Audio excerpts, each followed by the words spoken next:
میں شرمندہ ہوں، آپ کو جہاز تحفے میں نہیں دے سکتا۔ I'm sorry, I don't have a plane to give you. I wish you did. Okay. یہ فکرہ صدر ٹرمپ کے اس الزام کے جواب میں بولا گیا کہ آپ کے دور اقتدار میں نسل پرستی کے باعث ہزاروں افراد ہلاک ہوئے ہیں۔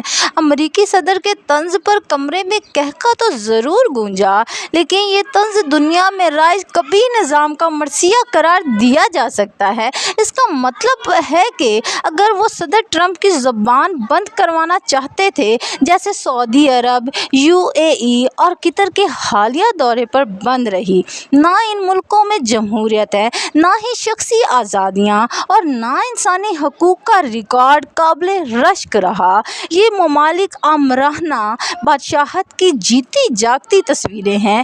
ان میں آزاد دنیا کی ہر وہ خرابی موجود ہے جس کی بنیاد پر شمالی کوریا کو پابندیوں کے شکنجے میں جکڑا گیا۔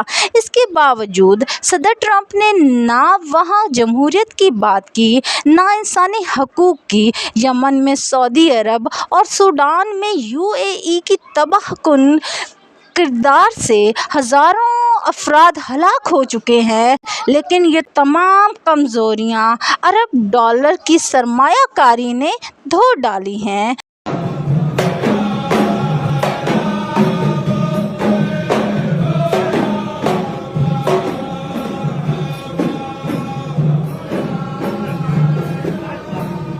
مزید ایسی خبریں دیکھنے کے لیے stay tuning and stay connected کے نیوز TV۔